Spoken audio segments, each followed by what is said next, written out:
Hello everyone.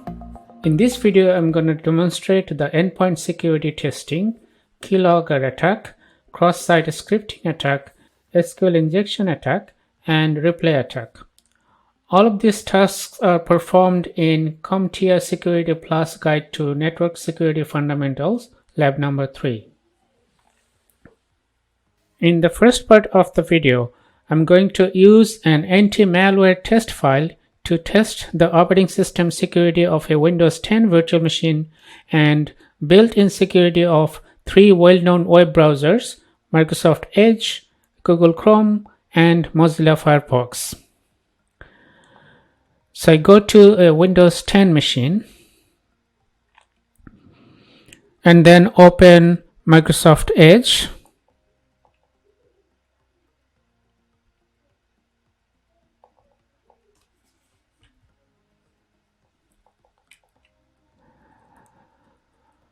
I will go to a web address www.eicar.com. From this site, I will go to the download anti-malware test file link and then scroll down,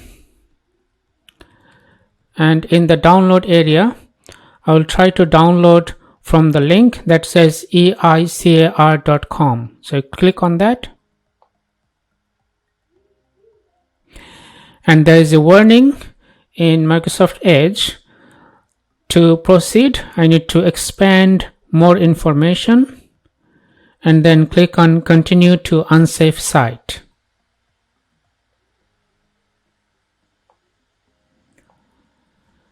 Then I will click on the download button, and I can see that the download didn't really happen. It went back to the warning message. So I will click on more information once again and click on continue to the unsafe site. Microsoft Edge didn't download the file. It showed some content from the file. Next, I will go back to the download area.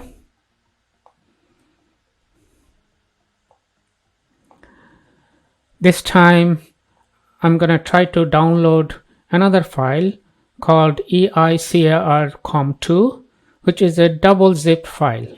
So I click on that link, and it came to the download page. So I click on download once again, and I can see that the download was successful. However, there was a pop-up from the operating system with a warning, and the warning said virus threat protection, threats found, Microsoft Defender antivirus found threats, and I can get the detailed information here. Also, if I look closely in the download folder, it says could not download, virus detected. All right. Next, I'm going to do the same functions, but in a different browser. I will close Microsoft Edge. I have Mozilla Firefox and Google Chrome installed previously.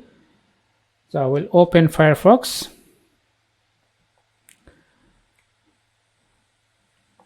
Go to the site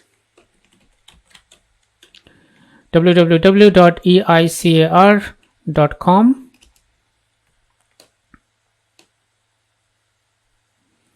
and then attempt to download.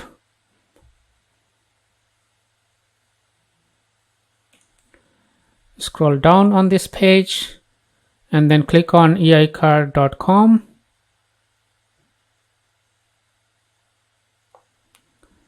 There was no warning, and I will click on the download button. I can see that there is a download pop-up message which indicates the eicar file was downloaded. I can open the folder and I can see the file. Since I downloaded this file once earlier, there are 2 copies of the file. So Firefox did allow this download. I will close this window and then I will go back and try to download the double zipped file.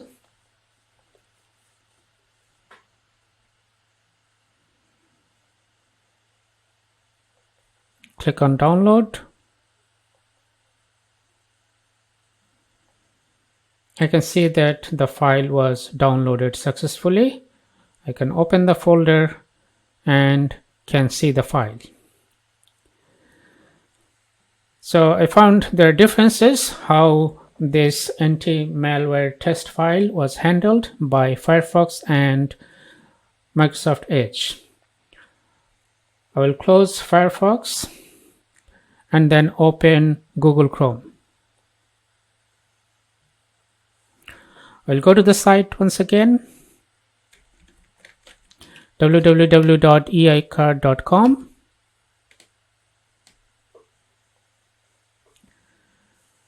Try to download the file through download anti-malware test file link. Scroll down and then click on eicard.com link to download. Click on download once again. And I see that the file was not downloaded. Instead, some content of the file was shown on the screen. I will go back and then try to download the double compressed file, eicard com2. Click on download button. And I can see that Google Chrome tried to download. However, the download failed, virus detected, and then the operating system canceled the download. If I open the download folder, then I can see that the file has been removed. Now in 3 different browsers, I could see that the anti-malware test file was handled differently. Next, I'm going to open Windows Defender.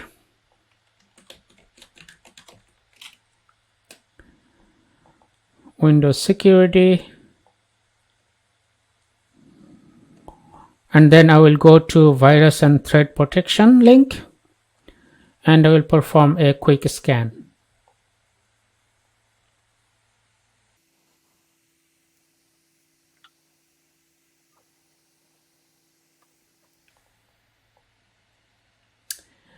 Now during this scan, I see that there is a notification from Windows Security. And the notification said, Microsoft Defender antivirus scanned your device at this time and no new threats were detected. I'm going to check the file downloaded by Firefox. I will go to the download folder, try to open these files, and I can see that Windows Defender found the threat when I tried to open the file and removed the file. I try to access the other file and there is a warning. This is an executable file and this executable file might harm the computer. I click on OK and it says malicious file. If I click on more info, then I can see Windows malware warning. I can try to run it anyway. And Windows Defender is defending the system. It says Microsoft Defender antivirus found threats and didn't allow me to run the file. So I will close this window. Now I go back to the download folder once again. and I can see that those two files were removed or missing. That means Windows Defender has deleted those files. Next, I'm going to demonstrate the Keylogger attack in Kali Linux environment. So I'm going to shut down the Windows 10 machine and power on the Kali Linux machine.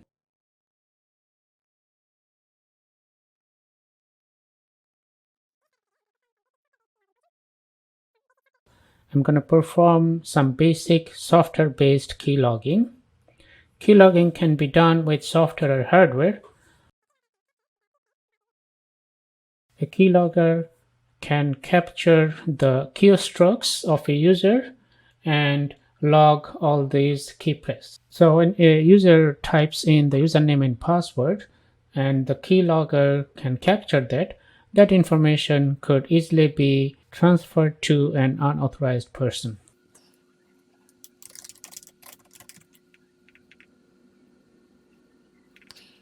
I will open terminal and then install the software for the keylogger. Sudo apt get install autotools -dev and respond Y for the prompts. It's asking for the password, so I type in password.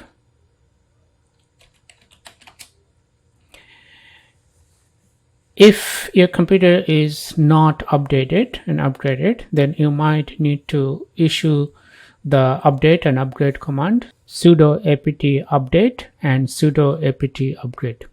The keylogger has been set up. I will install additional software, sudo apt get install automake and -y. Next, I'm going to download a zip file, wget, and the file is located https://github.com/krnc and /log keys /archive /master zip.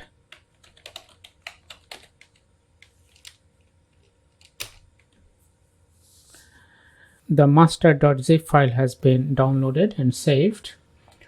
Now I will unzip this file by using the unzip command. Unzip master.zip. The file has been unzipped. Now I'm gonna run a script, sudo /autogen.sh and then press enter. Sorry, I have to go into the keylogger master folder. So I will use cd log keys -master.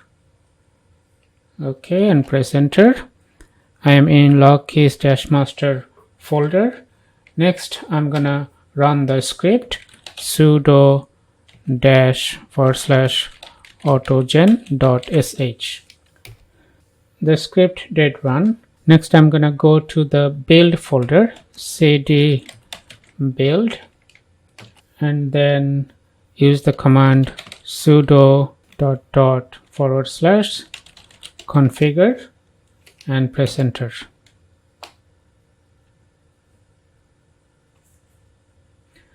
This is gonna run the configuration file.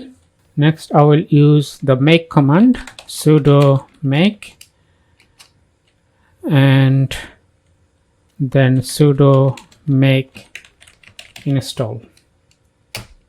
Next, I'm gonna use localgen command to generate locales for the program, sudo locale local -gen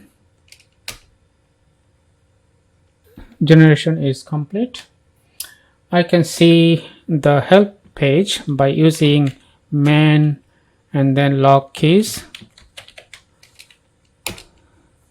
It shows how to use the log key application, and I press Q to quit from this help page.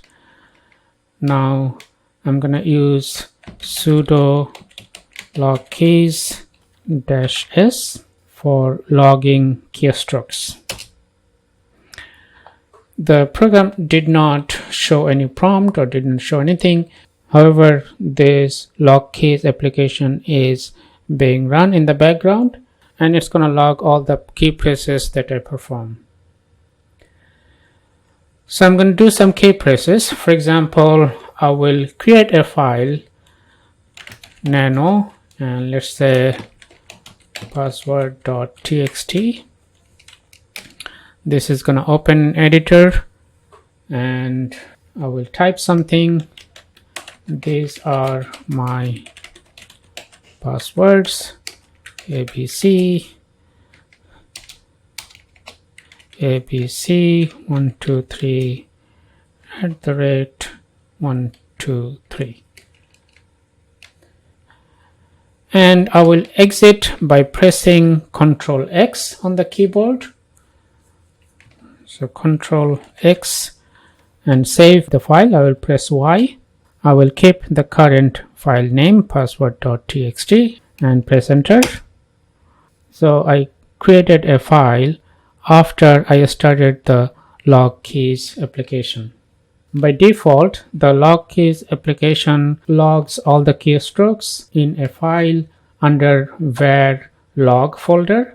So I'm going to check that file content, sudo nano var log, and the file name is logkeys.log.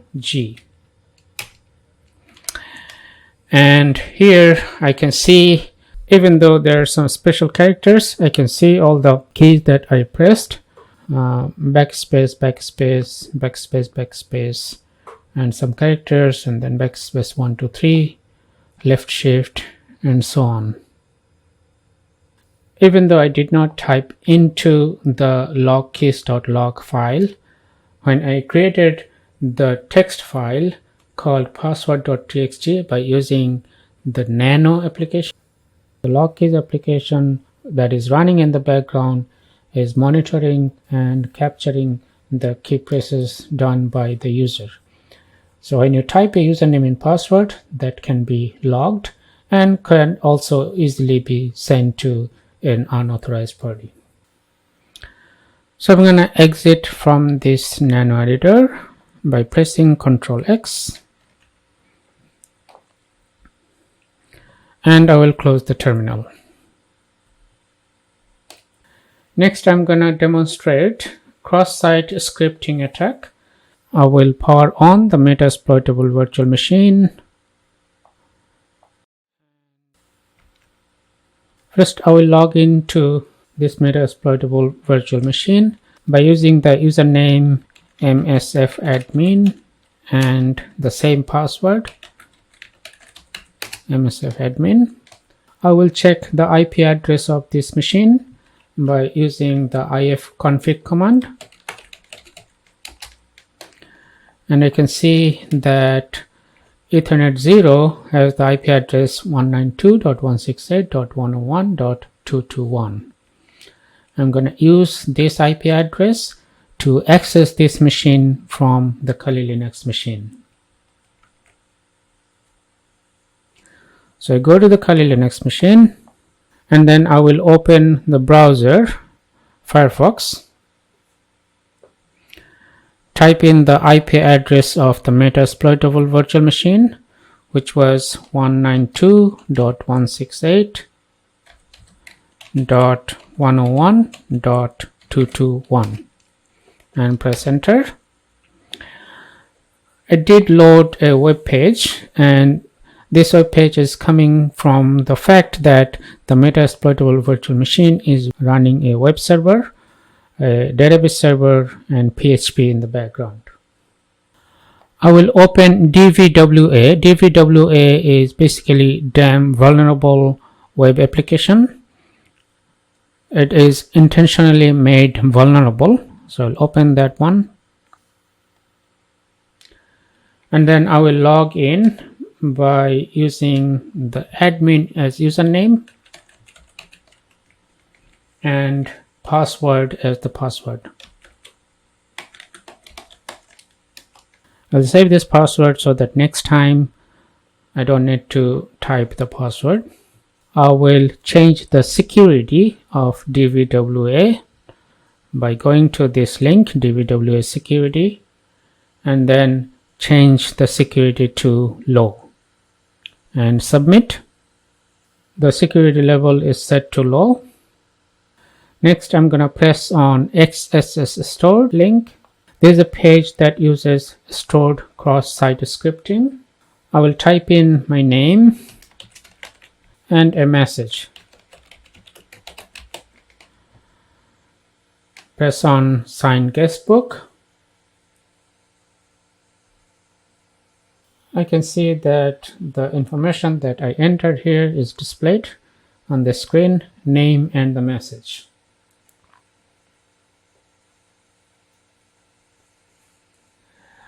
Next, I'm gonna type in test message in the name. That is limited by the number of characters.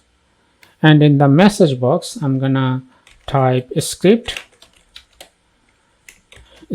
tag, and then use alert, and then parenthesis, in quotation mark, double quote, you have been injected, and close double quote, close parenthesis, and then close script tag.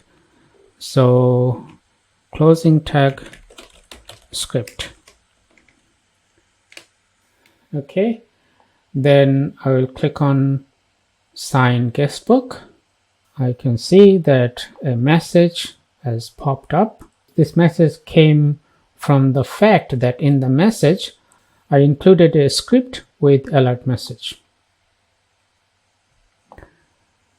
Next, I go to XSS reflected link. I'm going to type in the same message,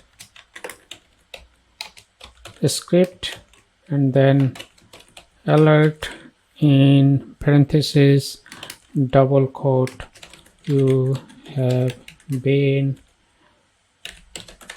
injected, and close bracket and close a script tag, and then click on submit. Here I can see the same alert message and it shows hello on the screen. I press on OK and then go back to XSS stored. I can see the alert message once again. I go back to XSS reflected. I press on OK here and go back to XSS reflected link, and the message did disappear. The message that was below the input box has also been disappeared. Alright, I'm gonna set the DVWA security back to high.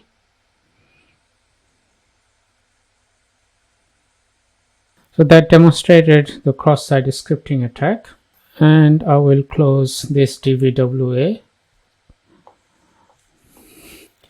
In the next part of the video, I'm going to perform SQL injection, and for this I will need the Kali Linux virtual machine and the Metasploitable virtual machine. And I will open the browser,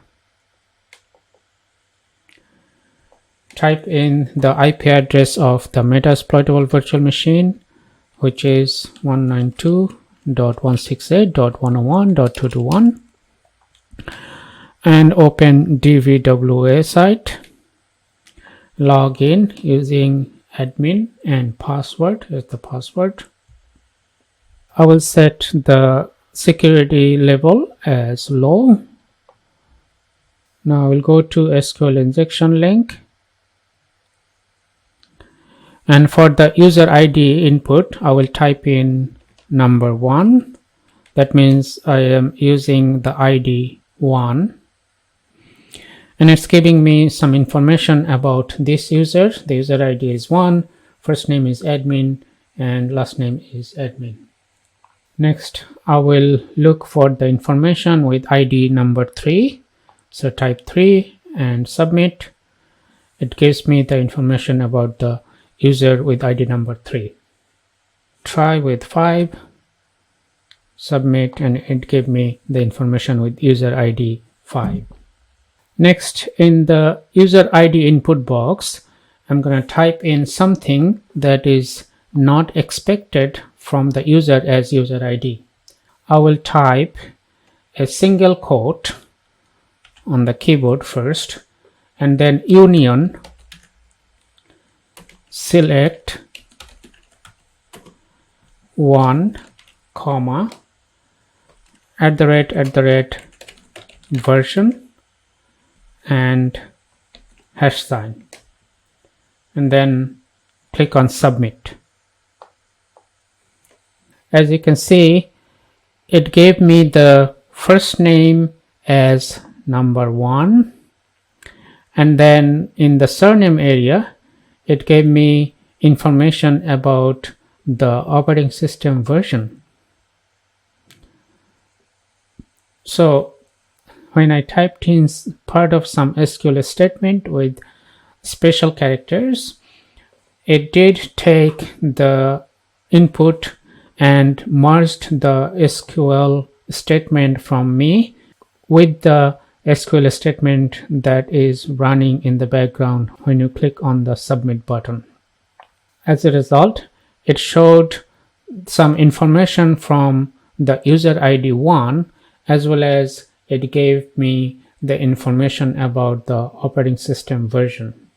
Next, I'm gonna type for user ID 3.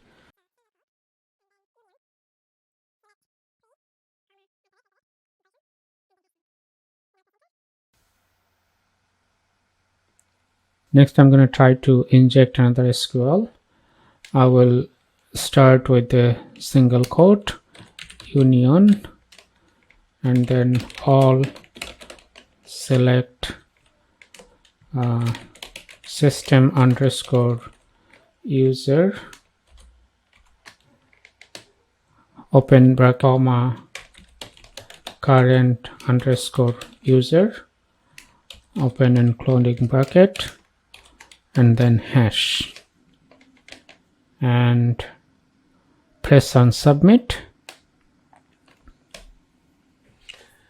As you can see that the system returned information about the system user as well as the current user.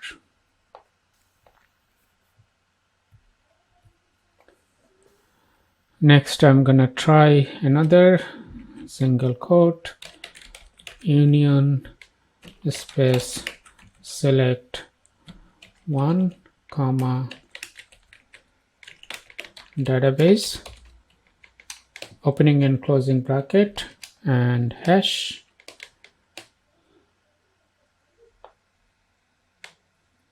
and press on submit. You can see that I could get the database name, which is DVWA. Even though the page was developed to return the information of a specific user, I could use some SQL statement to get other information from the system. In this part of the video, I'm gonna simulate a replay attack by using Wireshark and TCP replay. A replay attack can happen when an attacker intercepts network transmission and captures the data packets and then replay them to the server. While performing the replay attack, the attacker inherits the identity of the user. I will go to the main menu of the Kali virtual machine and then hover on sniffing and spoofing and select Wireshark. Wireshark is a packet capturing software. My Ethernet 0 network card is active, and I will double click on it to start capturing data packets. While Wireshark is running, I will open the terminal and then use remote login to log into the Metasploitable virtual machine. I will use the command sudo and then r login -l msfadmin and the IP address of the Metasploitable virtual machine, which is 192.168.101.221, and press enter. Type in the password. The rlogin command not found, so I have to install this. I will stop capturing. After I install the remote login, I will start capturing again, so I will abandon this capture. I go back to the terminal and I will install RSH client. So I use the command sudo apt-get and install rsh-client and press enter.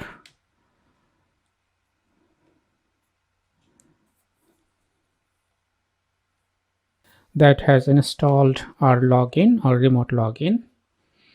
So I will start the capture once again. I will click on the icon that says start capturing packets. I will continue without saving my previous capture. So I go back to the terminal and then issue the rlogin command once again, sudo rlogin -l msfadmin 192.168.101.221 and press enter. As you can see, I have logged into the Metasploitable virtual machine. The prompt says it's the Metasploitable machine, and I logged in remotely from the Kali virtual machine.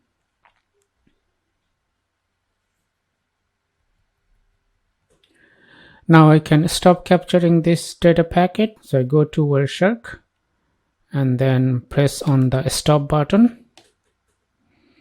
Now I will save the captured data packets. So go to File and Save As. I'm saving in my home directory.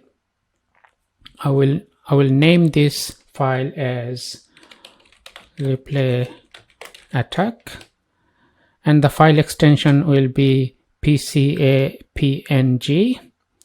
Click on Save. I can close Wireshark now and go back to the terminal. Next, I'm gonna use the TCP replay command to perform the replay attack. So I get out of this Metasploitable machine by typing exit command, and then I will use TCP replay command, sudo TCP replay -i, and then the name of the network card, ETH0, and then the name of the file. My Wireshark captured packets are stored in the current folder location, so typing the file name alone will work, or I can use the absolute path, which is home and then username and then the name of the file.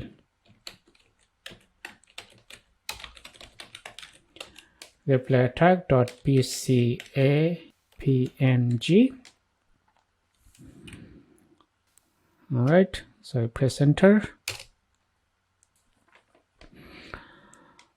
The communication between this Kali Linux and the Metasploitable virtual machine is happening again.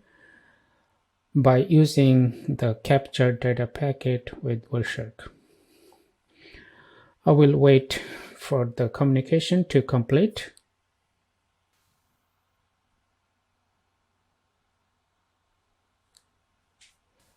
As you can see, 27 packets were sent, and all of the packets were sent successfully to the Metasploitable machine using the captured packets that I stored in my local computer. Okay, and that is gonna be the end of this video. I hope you found this video was helpful. Thank you for watching.